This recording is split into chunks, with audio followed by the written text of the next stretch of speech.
This conference will now be recorded. अद्य सोमवासरः अथवा इन्दुवासरः अधिक अश्विन शुद्ध द्वादशी दिनांक 28 सितंबर 2020 योगसूत्र विराम प्रत्याभ्यास पूर्व संस्कार शेषोऽन्यः मूकं करोति वाचालं पङ्गुं लङ्घयते गिरिं यत्कृपातमहं वन्दे परमानन्दमाधवम् अपि स्वशक्त्या तपसि प्रवर्तसे शरीरमात्यं खलु धर्मसाधनं कनिष्ठिकाधिष्ठितकालिदासो यदुक्तवान् तत्ततः अहमत्र वक्षे उद्दिष्टमायुर्वेदस्य स्वस्थस्य स्वास्थ्यरक्षणम् आतुरे रोगमुक्तिश्च द्वयमेतत् प्रयुज्यते योगशास्त्रेऽधुना किन्तु न तस्य प्रयोजनं द्वयोर्मोक्षप्राप्तिः स्यात् योगो मोक्षप्रवर्तकः स्वास्थ्यं च रोगमुक्तिश्च मोक्षप्राप्तिस्तथैव च सम्यगध्ययनेनैव आयुर्योगस्य तद्भवेत्।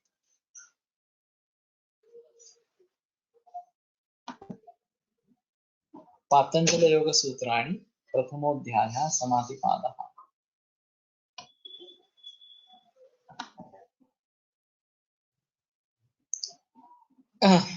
अथ योगानुशासनम् योगश्चित्तवृत्तिनिरोधः तदा द्रष्टुस्वरूपेव स्थानं वृत्तिसारूप्यमितरत्र वृत्तयः पञ्चतयः क्लिष्टाक्लिष्टाः प्रमाणविपर्ये विकल्पनिद्रास्मृतयः प्रत्यक्षानुमानागमाः प्रमाणानि विपर्ययो मिथ्याज्ञानम् अपद्रूपप्रतिष्ठम् शब्दज्ञानानुपाती वस्तुशून्यो विकल्पः अभावप्रत्यालम्बनावृत्तिर्निद्रा अनुभूतविषया सम्प्रमोषः स्मृतिः अभ्यासवैराग्याभ्यां तन्निरोधः तत्र स्थितौ यत्नोऽभ्यासः स तु दीर्घकालनैरन्तर्यसत्कारासेवितो दृढभूमिः तृष्टानुश्रविकविषयवितृष्णस्य वशीकारसंज्ञा वैराग्यं तत्परं पुरुषख्यातेर्गुणवैतृष्ण्यम् वितर्कविचारानन्दास्मितारूपानुगमात् सम्प्रज्ञातः विरामप्रत्याभ्यासपूर्वः संस्कारशेषोऽन्यः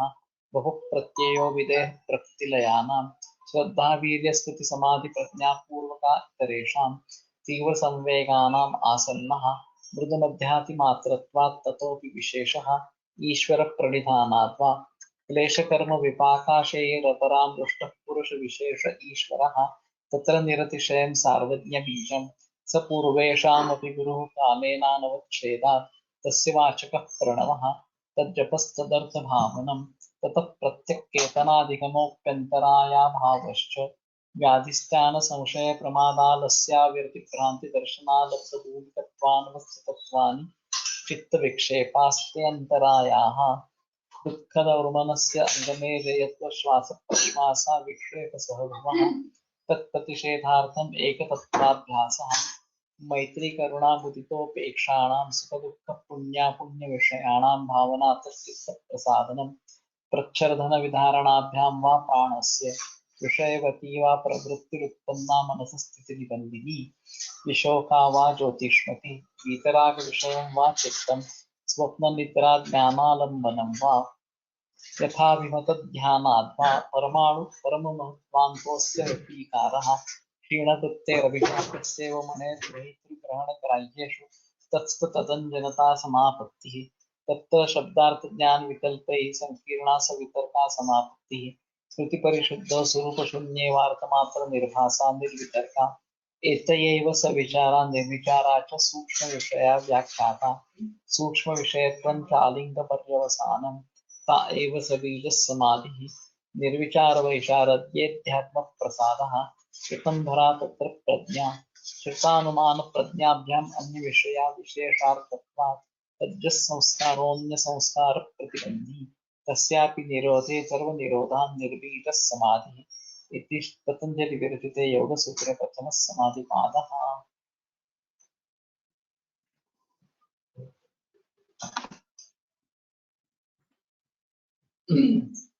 तर्हि विरामप्रत्याभ्यासपूर्वः संस्कारशेषोऽन्यः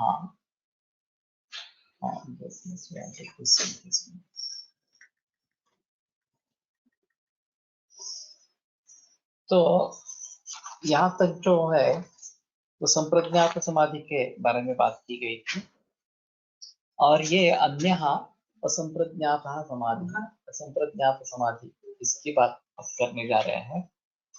विराम प्रत्याभ्यास पूर्व, इसमें प्रत्याभ्यास हुआ है लेकिन वो प्रत्याभ्यास इस प्रकार का है। तो जिसमें विराम प्रत्याभ्यास पूर्व होता है और संस्कार शेष होता है, वो अन्य समाधि नाम ये असंप्रज्ञात समाधि इस प्रकार की है। इस चित्र को मैं फिर से ले रहा हूं क्योंकि हिंदी और मराठी में काफी अंतर है, विशेषतः प्रत्यय शब्द के बारे में।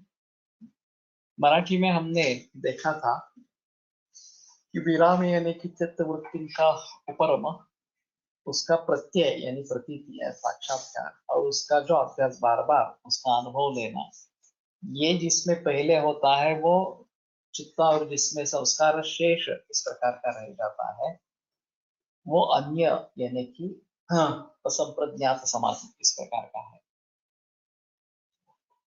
हिंदी भाषांतर में जो किया गया है वो प्रत्यय का मतलब कारण इस प्रकार का किया गया, और विराम सभी वृत्तियों का निरोध उसका कारण जो परवैराग्य इस प्रकार का बताया गया है।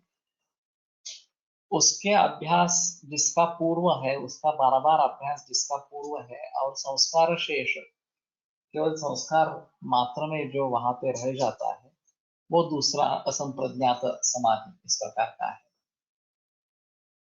तो सर्ववृत्ति प्रत्यस्तमये संस्कार शेषो निरोधा चित्त से समाधि असंप्रज्ञात तस्य परम वैराग्यम उपाय, कि जब भी सभी वृत्तियों का अस्त इस प्रकार का हो जाएगा और संस्कार शेष इस प्रकार का चित्त का निरोध हो जाएगा, वो असंप्रज्ञात समाधि है, और वो हमारी अंतिम अवस्था इस प्रकार की है। और उसका उपाय परवैराग्य ये है। तो ये जो प्रत्यय का मतलब इन्होंने अनुभूति किया है, तो मूल ग्रंथ या फिर व्यास भाष्य में प्रत्यय का अर्थ कारण इस प्रकार किया है। सालंबनो ही अभ्यासात् साधनाय न कल्पते इति विराम प्रत्याय निर्वस्तु का आलंबनी क्रियते। तो सालंबन अभ्यास जो संप्रज्ञात समाधि में होता है, स्थूल आलंबन से लेकर सूक्ष्म आलंबन, सूक्ष्मतर और सूक्ष्मतम, ये सास्मित इस प्रकार का जो समाधि बताया गया, संप्रज्ञात समाधि का अंतिम अंतिम अवस्था, उसमें भी आलंबन है, मैं हूं, इस प्रकार की अनुभूति वहां भी है। तो ये आलंबन सालंबन है। और उसके आगे का जो है असंप्रज्ञात समाधि, उसमें सबीज और निर्बीज ये दो बताते हैं। तो सबीज में भी वास्तव में कुछ आलंबन इस प्रकार का है, निर्बीज में कुछ भी आलंबन नहीं रहेगा इस प्रकार का। तो विराम प्रत्यय आयति निर्वस्तु कहा आलंबनी क्रिय, जिसमें कोई आलंबन नहीं है, अभाव स्वरूप इस प्रकार का है। हिंदी भाषा में उन्होंने भाषांतर इस प्रकार का किया है। वो विराम प्रत्याभ्यास पूर्व संस्कार शेष अन्य यानी कि असंप्रज्ञात समाधि इस प्रकार का बताया गया। इति विराम प्रत्यय निरवस्तु का आलंबनी क्रिया तस्य च अर्थशून्यः तदभ्यास पूर्वकं हि चित्तं निरालंबन अभाव प्राप्तमिव भवेत्। ये ऐसा नहीं कहते कि आलंबन नहीं होता है, अभाव जैसा उसका आलंबन है तो वास्तव में कुछ भी नहीं है। ये निर्बीजा समाधि संप्रज्ञात, ये अग्रिम अंतिम अवस्था है निर्बीज हो जाने पर। लेकिन निर्बीज होने तक ये सबीज इस प्रकार की रहेगी। तो असंप्रज्ञात समाधि की दो अवस्था, एक निर्बीज सबीज समाधि और निर्बीज समाधि। निर्बीज समाधि अंततः आएगी जिसमें कोई आलंबन नहीं रहेगा, और इस प्रकार से निरालंबन की तरफ जाना, ये असंप्रज्ञात समाधि का स्वरूप इस प्रकार का है। भव प्रत्यय विधेय प्रकृति लयाम, ये अगला सूत्र है जिसके बारे में हमने बहस आरंभ की थी। तो विदेह प्रकृति लयानाम भव प्रत्यय, ये मूल सूत्र है। विदेह और प्रकृति लय जिनका हो गया है उनको भव प्रत्यय होता है। अभी कोल्हटकर जी ने इसका जो भाषांतर या स्पष्टीकरण इस प्रकार का किया है वो और हिंदी में जो आया है वो अलग इस प्रकार का है थोड़ा सा। सकल अयन द्विविधा उपाय प्रत्यय भवति अप्रत्ययश्च। तो ये दो प्रकार का है जो असंप्रज्ञात समाधि इस प्रकार की बात अभी कर रहे हैं। तो अन्य का मतलब ये सहा इसका है। उपाय प्रत्यय भव प्रत्ययश्च, सॉरी भवती अप्रत्ययश्च भव प्रत्ययश्च। तो उपाय प्रत्यय जिसमें है या भव प्रत्यय जिसमें है ये दो प्रकार के हैं। तत्र उपाय प्रत्यय योगिनां भवति, भव प्रत्यय विदेह प्रकृति लया। उपाय प्रत्यय जो है वो योगी लोगों का होता है और बहु प्रत्यय जो है विदेह प्रकृति लय इनके बारे में होता है। विदेहानां देवानां बहु प्रत्यय तिहि स्वसंस्कार मात्रोपयोगेन चित्तेन कैवल्यपदम् इव अनुभवन्तः स्वसंस्कार विपाकम तथा जातीयकम अतिवाहयन्ति। तो विदेह यानी कि जिनका देह नहीं है इस प्रकार के, तो देव इस प्रकार के है कि जिनका देह धारण इस प्रकार का नहीं है। तो केवल संस्कार मात्रोपयोगी चित्ते न, जो संस्कार मात्र उपयोगी इस प्रकार का उनका जो चित्त है कैवल्य पदम एवं अनुभवंता, जैसे कि कैवल्य पद का अनुभव करने वाले स्व संस्कार विपाकम तथा जातीयकम अतिवाह, उनके संस्कार के अनुसार जो विपाक इस प्रकार का होने वाला है उस जातीय का वहन करते रहते हैं। तथा प्रकृति लया साधिकारे चेतसी प्रकृति लेने कैवल्य पदम एवं अनुभवंत, जिनका प्रकृति लय इस प्रकार का हो गया है वो अधिकार युक्त चेतस होने पर प्रकृति लीने, साधिकारे चेतसी प्रकृति लीने, वो प्रकृति में लीन होने पर कैवल्य पदम हुए अनुभवंत। तो कैवल्य पद का अनुभव जैसे करते हैं यावन्न पुनः आवर्तते अधिकार वशात चित्त में, जब तक अधिकार वर्ष चित्त प्राप्त नहीं होता, वहां पे प्रवृत्त नहीं होता, तो हाँ कैवल्य पद का अनुभव करते हैं। फिर इनका भव प्रत्यय होना है, ये कहना है कि भव यानी कि संसार, इसके बारे में कोई संदेह है इस प्रकार का नहीं। तो ये संसार में फिर से आ सकते हैं। ये जो पहली अवस्था है सभी समाधि इस प्रकार की जो बताई गई है, संप्रज्ञात समाधि को पूरी करके असंप्रज्ञात समाधि में प्रवेश अभी हुआ है। और इसमें एक योगी लोगों को खतरा इस प्रकार का रहता है कि वो वापस संसार में जा सकते हैं इस प्रकार से। तो जिनका उपाय दृढ़ इस प्रकार का है, श्रद्धा वीर्य समाधि प्रज्ञा पूर्वक इतरेशा, ये जो आगे का सूत्र इस प्रकार का आएगा। तो यहाँ पे अटक नहीं जाना है। अगर यहाँ पे अटक गए तो फिर से योगिनाम अश्वविधम ऐश्वर्यम जीव जो है वो प्राप्त होता है, फिर भव प्रत्यय होने लगता है, फिर संस्कार का अनुभव लेना इस प्रकार का रहता है। वो जो श्री एम की मैंने बात की थी, उन्होंने खुद इसके बारे में लिखा है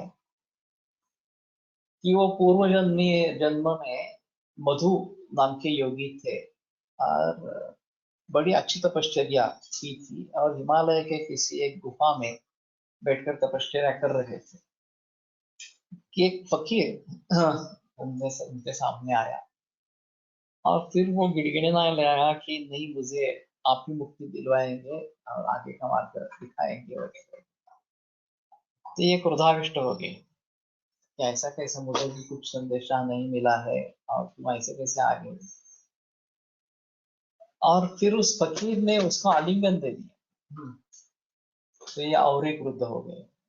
तो उन्होंने कहा मुझे कुछ मालूम नहीं है, तुम यहाँ से निकल जाओ इस प्रकार से। तो उसने बोला कि मैं बड़ी आशा लेकर आया था कि आप मुझे मार्गदर्शन करेंगे, मुझे यही इस प्रकार का संदेशा मिला था। अगर आप ठुकरा देते हैं तो मुझे और कोई चारा नहीं है, मैं खुदकुशी कर लूंगा। उन्होंने बता दिया कि आपको कुछ करना है वो करो, मुझे लेना देना नहीं इस प्रकार से। तो उसमें गंगा प्रवाह में कूद कर अपनी जान दे दी। और वो होने के बाद इनके जो गुरु है महेश्वरानंद, वो जल्दी से मिलने के लिए आए। और फिर उन्होंने कहा तुमने क्या किया, तुम्हारे सारी तपस्या पर तुमने पानी फेर दिया, और जरा तनिक सोचते, कुछ ठंडे दिमाग से काम लेते तो ये सुलझ जाती बात इस प्रकार। अब गुरु ही साक्षात प्रकट हुए और उन्होंने ऐसा बताया, ये लज्जित हो गया, उसने क्षमा मांगी, मुझसे भूल हो गई। तो बोले ठीक है, अभी तो इसके लिए दूसरा और कोई चारा नहीं है, तुम्हें फिर जन्म लेना पड़ेगा। अभी तुम अपना जीवन समाप्त करो मेरे सामने और फिर से जन्म ले लो, फिर उसी चक्र में से तुम्हें जाना पड़ेगा। तो ये बहु प्रत्यय है कि इस प्रकार के जो मुक्त है, इस एक प्रकार से योगी असंप्रज्ञाता अवस्था, समाधि की अवस्था तक पहुंचे हैं, फिर भी ऐसा कुछ होता है तो वो बहु प्रत्यय उनका हो जाता है। क्षीणे पुण्य मर्त्यलोकम विशंति, ये भी एक बात बताई गई है स्वर्ग के बारे में। ये कुछ पुण्य कर्म किया है इसलिए स्वर्ग की प्राप्ति हो गई, लेकिन उसमें अगर वो आगे तरक्की नहीं कर पाते हैं, वो तरफ मार्गक्रमण नहीं करते हैं, तो पुण्य क्षीण होने के बाद फिर से जन्म लेना पड़ता है। योग का जो उद्दिष्ट है तदा दृष्टु स्वरूपे अवस्थानम, इस अवस्था को पहुंचना इस प्रकार। तो ये जन्म मरण का जो है इसमें अटकना नहीं है, ये सबसे अहम है। तो असंप्रज्ञात समाधि की अवस्था को पहुंचकर भी अगर हम वापिस आ सकते हैं, और ये विदेह यानी कि देवों के बारे में और जिनका प्रकृति लय हो गया है उनके बारे में भी फिर से संसार आरंभ होगा। प्रकृति लय होने के बाद भी इस प्रकार का होगा, ये थोड़ा अजीब इस प्रकार का है। तो एक हिंदी वाला हम पूरा कर लेते हैं, और फिर जो कलेक्टर जी का है वो काफी लंबी चौड़ी बात है, तो उसके बारे में थोड़ा सोचते रहेंगे बुधवार को, वो शायद पूरा होगा। सर्ववृत्ति प्रत्यस्तमये येनाल निर्विषम बहुप्रत्यय विधेय प्रकृति लयाना। तो संप्रज्ञात समाधि की स्थिति को पार करके असंप्रज्ञात समाधि के क्षेत्र में प्रवेश के निकट पहुंच गए और शरीर छूट गया। इस स्थिति में पुनर्जन्म प्राप्त साधक को योग सिद्धि की जो सहज क्षमता है वह बरहपत्य कही जाती है, और यह क्षमता या स्थिति विदेह हो या प्रकृति हो जाती है। इतने पॉजिटिव अर्थ दिया है इसका कि पुनर्जन्म से प्राप्त उसका हुआ, जैसे कि श्री एम को हुआ, अब उसमें योग सिद्धि की सहज क्षमता है, क्योंकि ये जन्म जन्मांतर से करते हैं। तो वह भव प्रत्यय कही जाती है। एक भव प्रत्यय उन्होंने ले लिया कि इस प्रकार का जन्म ले लिया, लेकिन आगे चलकर उनको इससे मुक्ति इस प्रकार की मिलेगी। और यही क्षमता की स्थिति या स्थिति विदेह हो या प्रकृति लय की होती है। तो उसमें ये बताते हैं सकुलायन विविधा उपाय प्रत्यय भाव प्रत्ययश्च, तत्र उपाय प्रत्यय योगिनां भवति बहु प्रत्यय विधेय प्रकृति लय। विदेहानां देवानां बहु प्रत्यय ते संस्कार, ये तो हमने पढ़ लिया वास्तव में इस प्रकार से। विदेह संज्ञक जो देव है, देवों की बहु प्रत्यय संज्ञक असंप्रज्ञात समाधि होती है, ये अपने संस्कार मात्रावशिष्ट चित्त द्वारा कैवल्य प्राप्ति जैसा अनुभव करते हुए संस्कार के अनुरूप फलों का उपभोग करते हुए समाप्त करते हैं। उसी प्रकार प्रकृति लय अर्थात भाव प्रत्यय नामक असंप्रज्ञात समाधि वाले प्रकृति लीन योगी भी अकृतकृत्य चित्त के प्रकृति में लीन होने पर कैवल्य प्राप्ति सदृश अनुभव करते हैं, जबकि उनका चित्त भोग तथा अपवर्ग के सिद्ध न करने के कारण पुनः लौकिक स्थिति में नहीं आता।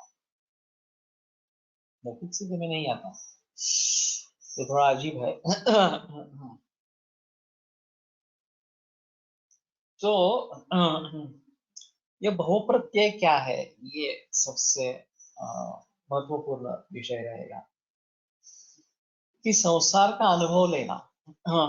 तो विदेह और जिनका प्रकृति लय हो गया है उन दोनों को बहुप्रत्यय होता है। बहुत से संसार से प्रत्यय कारण मिति भव प्रत्यय। तो भव यानी कि संसार, उसका कारण प्रत्यय, तो भव प्रत्यय। पूर्वोक्त संप्रज्ञात से आनंदानुगत और अस्मितानुगत समाधि भूमि पर पहुंचे साधक अखंड आनंदानुभव करते हुए वही संतुष्ट हो जाते हैं और आगे बढ़ने का प्रयास नहीं करते।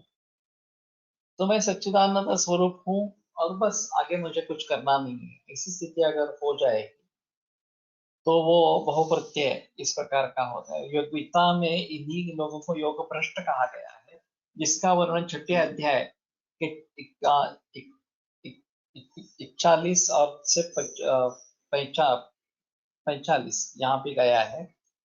तथाकथित साधक पांचभौतिक शरीर कोश से ऊपर आनंदमय कोश में प्रवेश पाकर कृतकृत्य हुए शरीर भाव को भूल जाते हैं और विदेहत्व को प्राप्त करते हैं। तो इनका शरीर छूट गया है, विदेह जो है उनका शरीर छूट गया है, देह नहीं रहा अभी उनका। लेकिन ये एक योनि हो गई बीच वाली कि जो अंतिम तत्व तक पहुंची नहीं है और भव में भी नहीं है, संसार भी नहीं है इस प्रकार। लेकिन भव प्रत्यय का अर्थ भव का कारण ऐसा करेंगे तो ये फिर से वापस संसार में आ सकते हैं, ऐसा समझना जरूरी है। प्रकृति लीन अव्यक्त कारण शरीरधारी होते हैं। ये पांचभौतिक या षाटकौशिक शरीर के बंधनों से मुक्त दिव्यानंद अनुभूति करते हैं। इन देव कोटि के साधकों को सुख और सिद्धि तो मिलती है, किंतु वास्तविक स्वरूपावस्थिति न होने के कारण कैवल्य नहीं मिलता, जो योग का परम चरम लक्ष्य है। निर्वीज समाधि द्वारा दग्ध संस्कार होने के लिए उन्हें भव अर्थात संसार में पुनर्जन्म लेना पड़ता। तो दग्ध बीज होने के लिए ये फिर से इसमें आ जाते हैं, संसार में आ जाते हैं। तो एम की जो कथा है वो उसी तरीके की है कि फिर से उन्हें इस जन्म में जन्म लेना पड़ा, इस पृथ्वी पर जन्म लेना पड़ा इस प्रकार। इस जन्म में योग निर्धारित उपायों का आश्रय बिना ही उसकी असंप्रज्ञात समाधि सिद्ध हो जाती है। तो उसके लिए ये तो काफी उन्होंने तरक्की की है पहले से ही, तो ज्यादा कोशिश करने की आवश्यकता नहीं रहती। उनकी निर्बीज समाधि उपायजन्य नहीं होती, उसके लिए पुनर्जन्म लेना ही पर्याप्त है।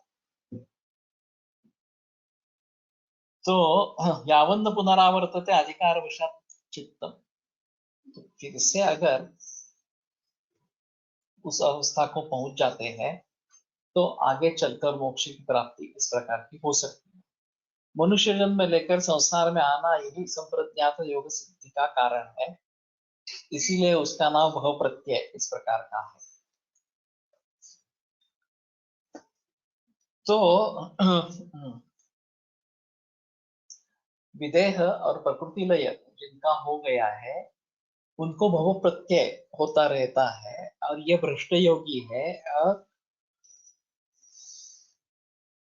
फिर से जन्म लेके फिर से संसार में अटक जाते हैं, ऐसा है। लेकिन फिर भी अन्य व्यक्तियों की अपेक्षा ये काफी उन्होंने तरक्की की है, तो उनको असंप्रज्ञात समाधि सिद्ध होने में कोई कठिनाई नहीं आती, वो उनको सिद्ध हो जाती है, ऐसा इनका कहना है। विदेह यानी कि देह विषयक अहंकार नष्ट होने से देवत्व पावलेले योगी, जिनको देवत्व प्राप्त हुआ है इस प्रकार के योगी, और प्रकृति लय यानी कि जिनका चित्त प्रकृति में लय भाव में प्राप्त हुआ है इस प्रकार के योगी, उन दोनों का असंप्रज्ञात समाधि भव यानी कि संसार, इसका प्रत्यय अनुभव इस प्रकार का जिसमें आने वाला है ऐसा होता है। तो आत्म साक्षात्कार संप्रज्ञात समाधि में भी होता है, लेकिन उसमें ऐसा है कि आलंबन अलग है और हम अलग, जो ज्ञाता है वो अलग इस प्रकार का है। तो असंप्रज्ञात समाधि में इन दोनों के लिए, विदेह और प्रकृति लय, इन दोनों के लिए उनके चित्त के लिए महत्त्व या आलंबन होता है, और उनके चित्त का प्रकृति में लय हो जाता है, और इसलिए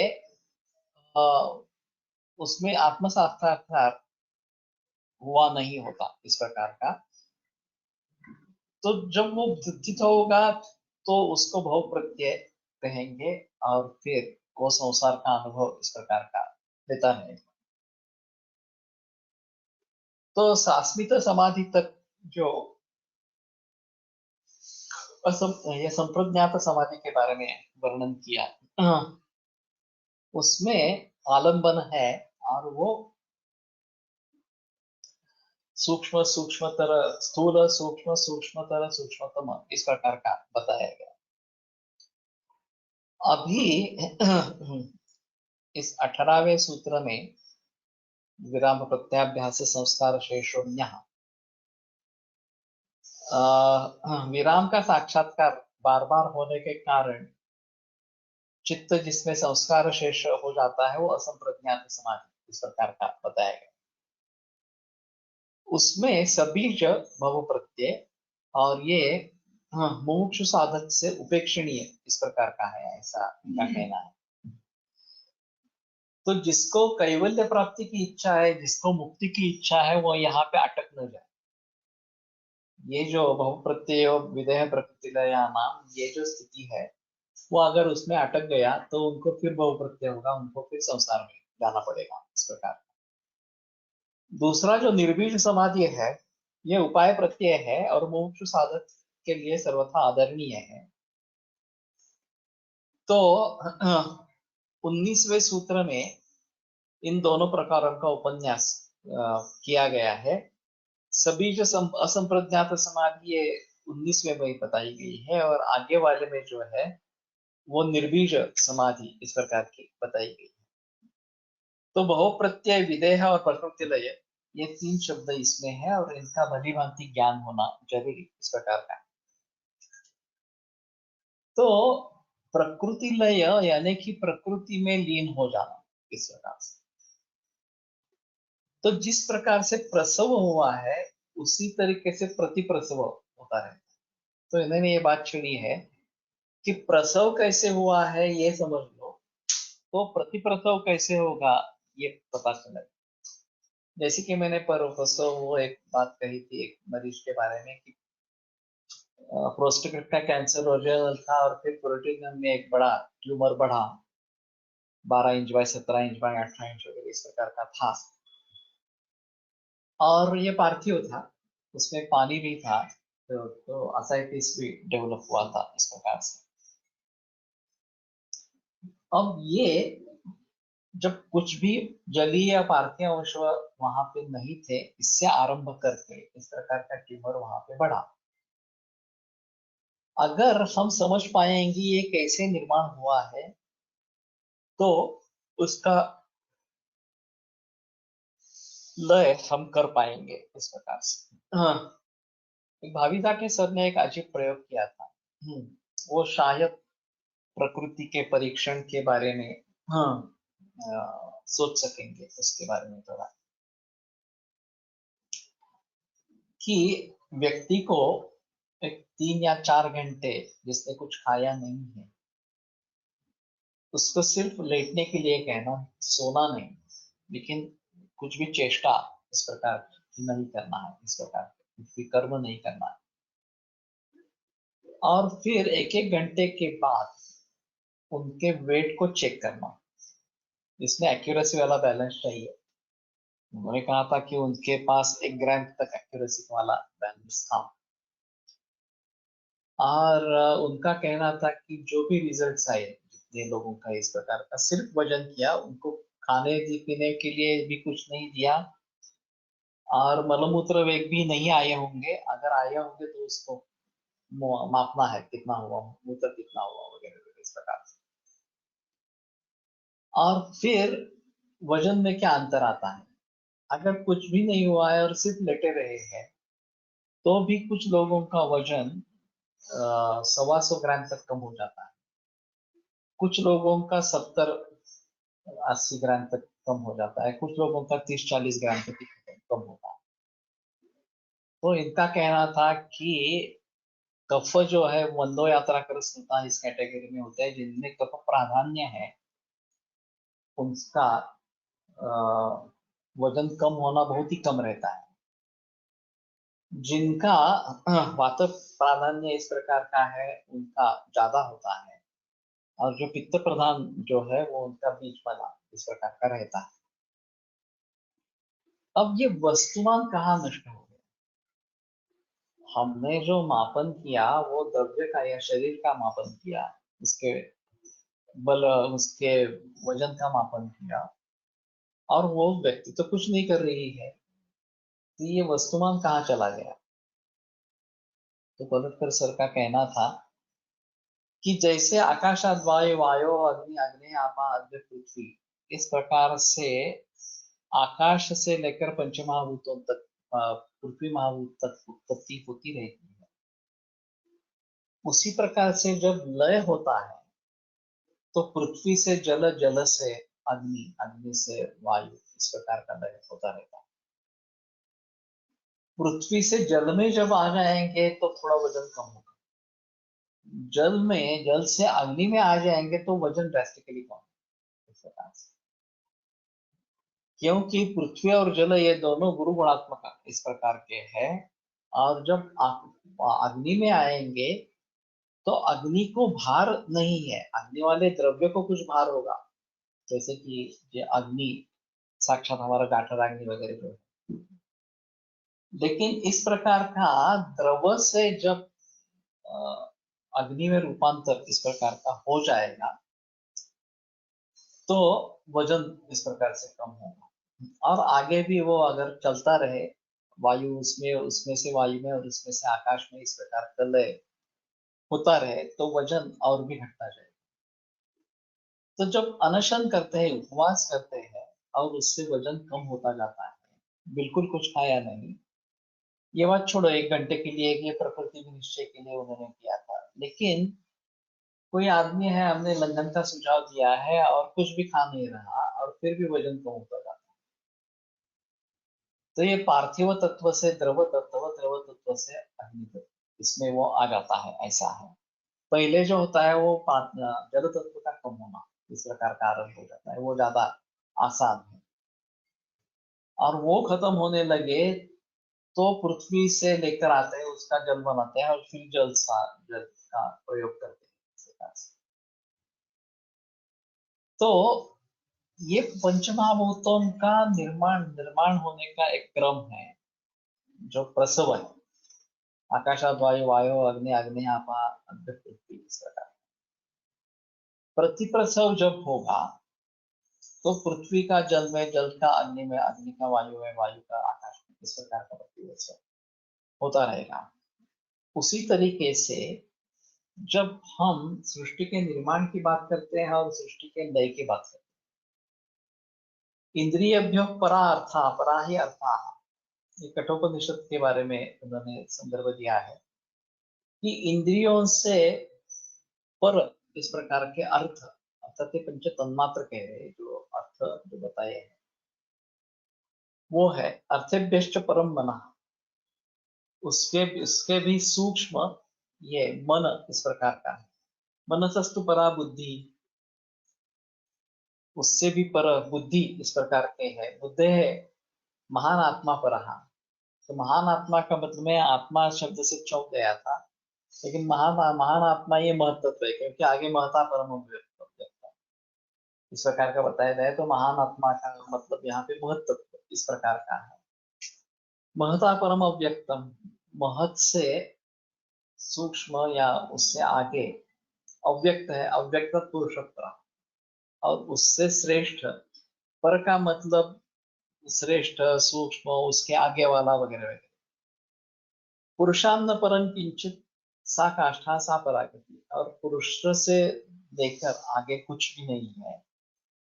और सा काष्ठा सा परागति, वो परमावधि इस प्रकार।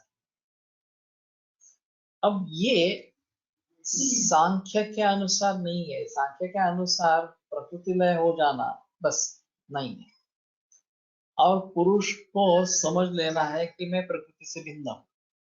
ये जो कुछ हो रहा है वो प्रसव हो रहा है या प्रतिप्रसव हो रहा है, वो प्रकृति में इस प्रकार का हो रहा है।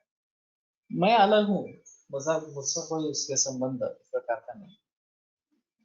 लेकिन इस सूत्र के अनुसार उसका प्रकृति का भी लय पुरुष में हो जाता है, ऐसा क्यों? उसके पर जो है वो पुरुष इस प्रकार का है। तस्मात् वा एतस्मात् ब्रह्मणः आकाश संभूतः, ये जो वेदांति का कहना है कि इस ब्रह्म से आकाश इस प्रकार का निर्माण हुआ। आकाशात वायु, वायु अग्नि, अग्नि आपा, अद्य पृथ्वी, इस प्रकार के ये पंचमहाभूतात्मक सृष्टि का निर्माण उसमें हुआ। तो प्रतिप्रसव होना है तो उसी उल्टे क्रम से आना पड़ेगा। अभी इन्होंने शुरुआत की है वो इंद्रिय यहाँ से शुरुआत की, और ये सांख्यिक तत्वज्ञान के अनुसार इस प्रकार मूल प्रकृति है अविकृति, महदाद्या प्रकृति वृत्तय सप्त, षोडशकस्तु विकारो न प्रकृति न विकृति पुरुषा, ये बताते हैं सांख्यकारिका। तो मूल प्रकृति जो है वो अविकृति है, वो किसी से बनी नहीं है, वो है सत्वरजस्तमात्मक इस प्रकार। महद वगैरह जो है वो प्रकृति विकृति है, वो प्रकृति से उत्पन्न होने वाली है या पूर्व से उत्पन्न होने वाली है, इसलिए विकृति है, और दूसरों को निर्माण करने वाली है, इसलिए प्रकृति भी। ऐसा महत आ जाए प्रकृति विकृत है सप्त। षोडशकस्तु विकारो, षोडश जो है वो विकार इस प्रकार के बताए गए हैं। तो एकादश इंद्रिय और पंचमहाभूत ये विकार कहे गए कि उनके आगे कुछ नहीं होता, ये प्रकृति नहीं है, उनके जरिए आगे कुछ नहीं होता, इसलिए उनको विकार ही कहा गया है। उसके बीच वाले में जो है महद आदि, वो प्रकृति और विकृति दोनों है, और मूल प्रकृति जो है वो सिर्फ प्रकृति इस प्रकार। अभी जब लय होना प्रारंभ होगा तो इंद्रिय और महाभूत ये दोनों एक्चुअली है इसमें से, इंद्रिय भी परा ही अर्था, इंद्रियों से पर आगे अर्थ है। तो शब्द तन्मात्र, रूप तन्मात्र, गंध तन्मात्र वगैरह वगैरह केवल गंध है, पर केवल रूप है वगैरह वगैरह, इस प्रकार के जो बताए गए हैं वो वास्तव में हमने जो पढ़ा है इस प्रकार से, या सुश्रुत में भी जो लिखा है, वो पंच महाभूतों से पहले पंच तन्मात्र जो केवल गुण स्वरूप मात्र इस प्रकार के हैं। इंद्रिय सात्विक अहंकार से उत्पन्न हुए हैं, और ये जो पंच तन्मात्र और उसके आगे पंच महाभूत जो बने हैं वो तामस अहंकार से बने, दोनों को रजोगुण या राजस अहंकार ये सहायभूत इस प्रकार का है। चाहे इंद्रियों के निर्माण की बात हो तो सत्व से संपन्न होना है, जुड़ जाना है, और पंच तन्मात्र और उसके आगे महाभूतों का निर्माण है तो तामस अहंकार से समाविष्ट इस प्रकार का हो जाता है। अभी यहाँ जिस कठोपनिषद में जो बताया गया है वो इंद्रिय भी परा अर्था, इंद्रिय से आगे अर्थ इस प्रकार के है। अर्थेभ्यश्च परम मनः, और उसके ऊपर ये मन है। तो जब इस प्रकार से बात करेंगे तो शायद केवल ज्ञानेंद्रिय 5 जो है वो पहले बेस ले लेंगे, और फिर उनके जो शब्द स्पर्श रूप रसगंध, ये जो अर्थ है, जो पंच तन्मात्र कहे गए हैं, वो उनसे आगे इस प्रकार के, उनके आगे भी मन है, जो एकादश रूप इंद्रियों में कहा जाता है। पंच कर्मेंद्रियों को छोड़ दिया है, वो इसमें नहीं लिए। और फिर इसके ऊपर बुद्धि है इस प्रकार, और फिर उसके ऊपर या महत तत्व है, आत्मा महान इस प्रकार का।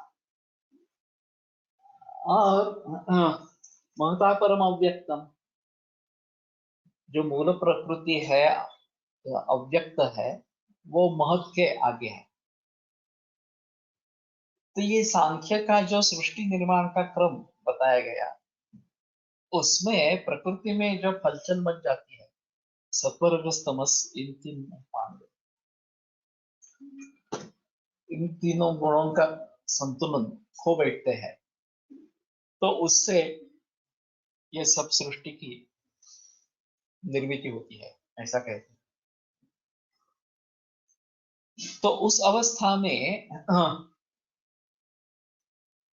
पहले जो अव्यक्त या प्रकृति है, उससे महत्त्व पहले निर्माण होता है।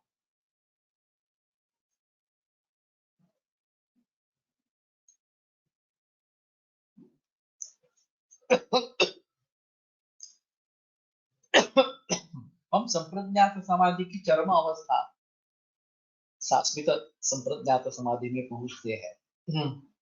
तो पहले क्या है कि बुद्धि है, ज्ञान है कि अहम अस्मि, मैं हूं इस प्रकार।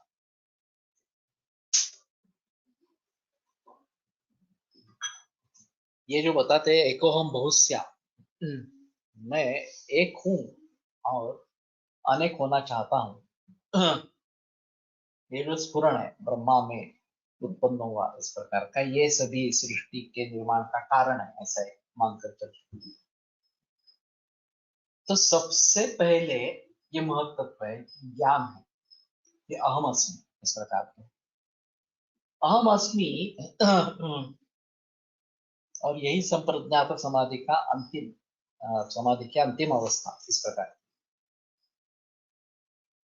तो उसमें ये अहंकार गिरा जाता है महत्व से, कि अहम अस्मि, ये खुद ही अहंकार इस प्रकार का है। तो मेरे होने का आलंबन क्या है, मैं खुद हूं। और इस आस्मित संप्रज्ञात समाधि की अवस्था इस प्रकार की रहेगी। तो हम असंप्रज्ञात समाधि से आरंभ करेंगे, जो वास्तव में जो ब्रह्म तत्व वगैरह है, कि जो आगे निकल गए हैं इस प्रकार से, उस अवस्था तक हम समझ नहीं पाएंगे, क्योंकि तदा येर गता न पुनरागता, उनके वापस आने का कोई चांस इस प्रकार का नहीं है। तो उसके पहले वाली जो अवस्था है, ये शाश्वत संप्रज्ञात समाधि इस प्रकार की रहेगी। और इसमें अहम अस्मि, ये स्फुरण इस प्रकार का रहेगा, ये ज्ञान रहेगा। तो पहला महत्व है ज्ञान, ज्ञान का, उसका आधार उसका अहंकार इस प्रकार का है। और फिर उस महत्त्व से, हाँ, सात्विक अहंकार से एकादशी इंद्रिय, और तामस अहंकार से पंच तन्मात्रा, इनकी निर्मिति होती है, और पंच तन्मात्रा से आगे पंचमाभूत निर्माण होते हैं, ऐसा हमने तस्वीर में भी पढ़ा है इस प्रकार से। तो महत्त्व के बाद अहंकार, और अहंकार के बाद इंद्रियों का आरंभ। उसमें भी मन अहम है, जो उभयात्मक है, ज्ञानेन्द्रिय भी है और कर्मेंद्रिय भी है। और फिर उस मन के द्वारा इंद्रियों, बाकी इंद्रियों का प्रयोग करते हुए विषय जो है वहां तक हम पहुंच जाते। तो इस प्रकार का अगर प्रसव है, तो प्रतिप्रसव भी उल्टे ढंग से होगा। कि इंद्रिय से आरंभ हो जाए इस प्रकार का, कि उसके ऊपर ये गुण है, गुण तन्मात्र, तन्मात्र है, पंच तन्मात्र, जो शब्द स्पर्श रूप रसगंध इस प्रकार के हैं, उसके पर जो है वो मन है। और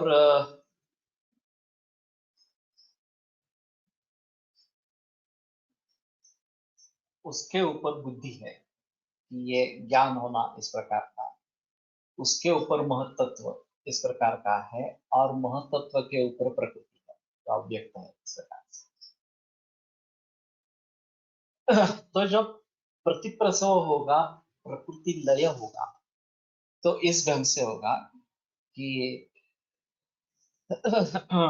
इंद्रिय से आरंभ करके हमने जो संप्रज्ञात समाधि की 4 अवस्थाएं इस प्रकार की बताई गई, एक स्थूल आलंबन से आरंभ करके, तो इंद्रिय है वहां विषय है, कि मैं कोई चित्र या कोई तस्वीर या कोई मूर्ति सामने मेरी रखी हुई है, और वहां से मैं उसके ऊपर चित्त एकाग्र कर रहा हूं। इसके आगे जब चले जाएंगे तो स्थूल आनंद चला जाए, स्थूल आलंबन चला जाएगा, ये सवितर्क वाला समाधि हो गया। अब सविचार में आ गए, सविचार में आ गए तो केवल मन में ये इस प्रकार की अनुभूति है कि वो जो कल्पना हमने की थी किसी मूर्ति की, किसी चित्र की, वो अभी हमारे मन में स्थित है, सूक्ष्म आलंबन हो गया इस प्रकार। फिर सानंद इस प्रकार का संप्रज्ञात योग आ गया, उसके आगे जो है वो आत्मानंद की अनुभूति लेना। हाँ, इसमें मन, ये इंद्रिय इस प्रकार का कारीगर होता रहता है, और आत्मानंद की अनुभूति इस प्रकार की होती है। आगे चलकर वो भी निकल जाती है, और फिर अस्मिता रूप रह जाता है, शाश्वत संप्रज्ञात समाधि। तो उस अवस्था में मैं हूं इतना ही रहेगा, तो ये ज्ञान है, और उसके आगे महत्व ही है। ये अहंकार, मैं हूं, ये अहंकार इस प्रकार का है, और उसके आगे जो बुद्धि या महत्त्व इस प्रकार का है। तो एक एक को छोड़कर हम आए, पहले विषयों को छोड़ दिया, पहले विषयों का ग्रहण किया वास्तव में सभी तर्क समाधि में, फिर बाह्य विषय को छोड़ दिया, और जो मन में स्थित, चित्त में स्थित इस प्रकार का जो आलम्बन है, विचारों में स्थित जो आलम्बन है, उसका आधार ले लिया, फिर वो भी छोड़ दिया, उसका भी लय हो गया। अभी हम आ गए सानंद सब संप्रज्ञात समाधि में आनंद की अनुभूति ले ली। अब आनंद भी नहीं रहा, केवल मैं हूं इतना ही भाव रह गया, ये अहंकार की स्थिति है। अब अहंकार को भी छोड़ दिया, और केवल संस्कार शेष चित्त इस प्रकार का आदि नाम देते, जिसका मैंने इस प्रकार से अनुभव लिया है, वो संस्कार शेष चित्त में रह गया है इस प्रकार का। फिर भी मैं हूं, मैं इस प्रकार का जो है ये तो रहेगा।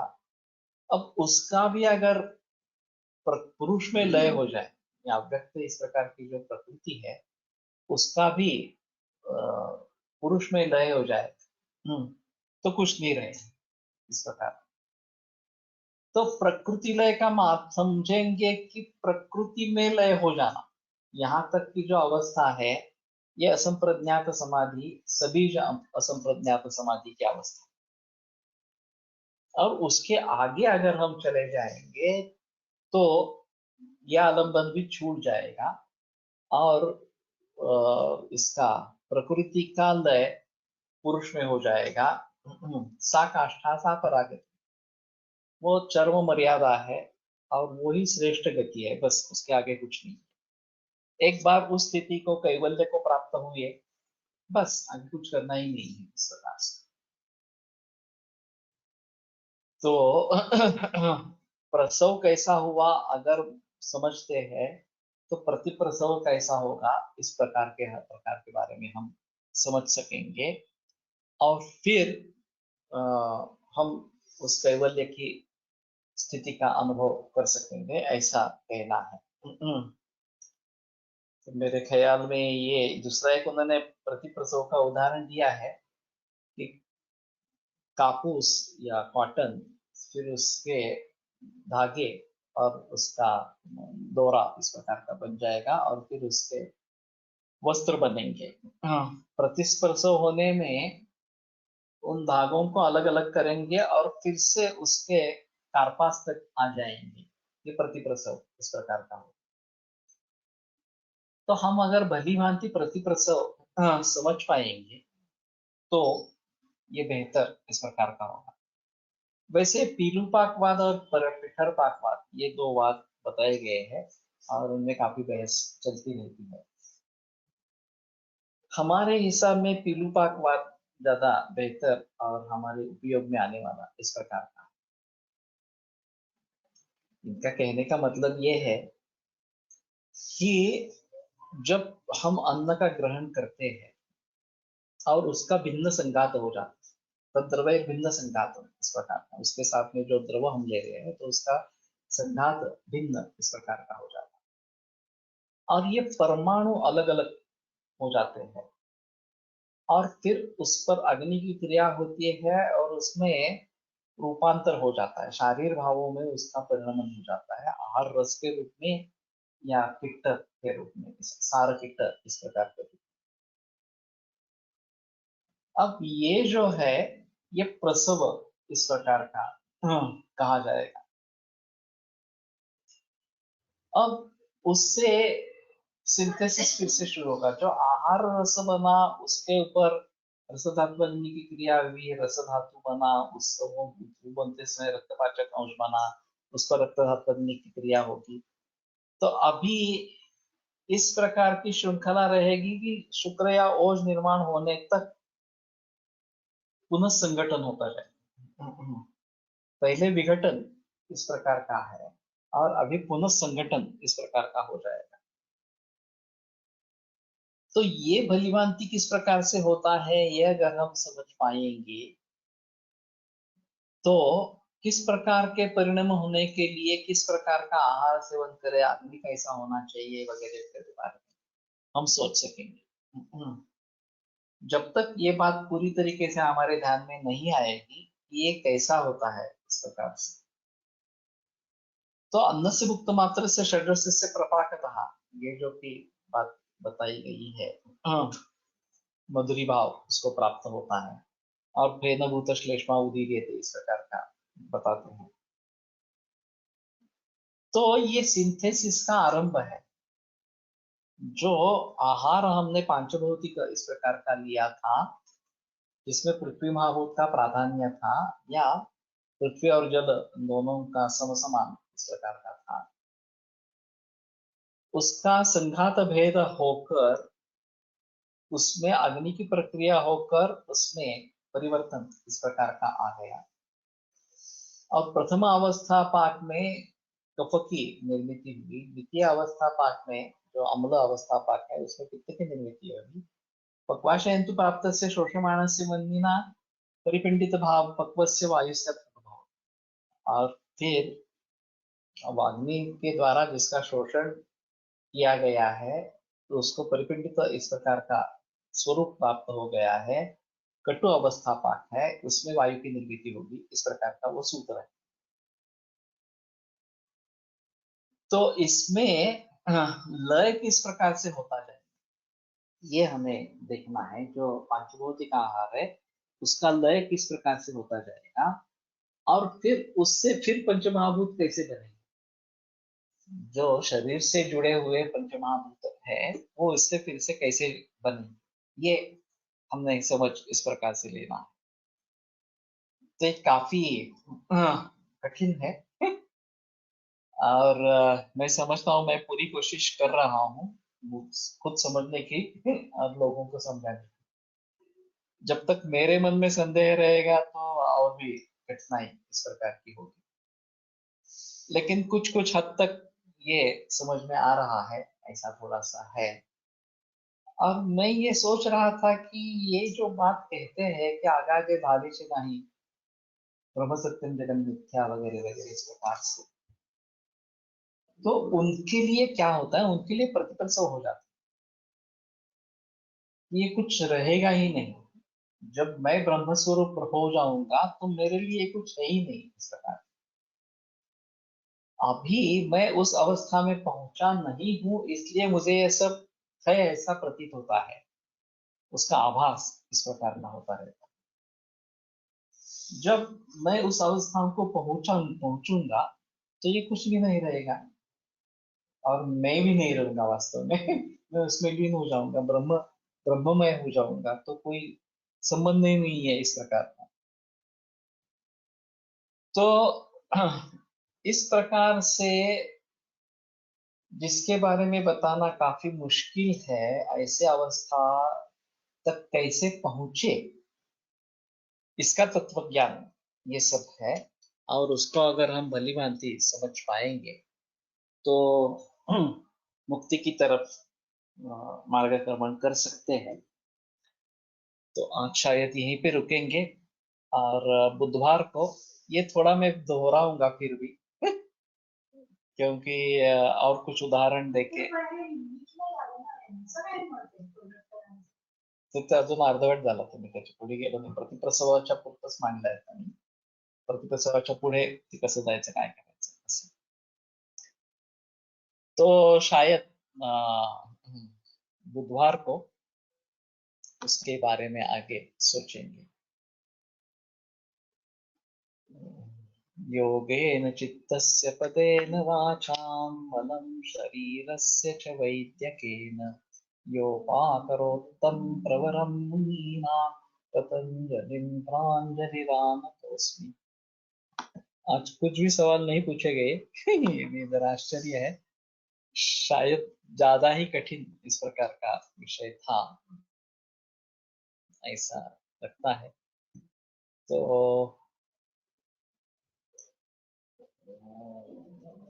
संपदादास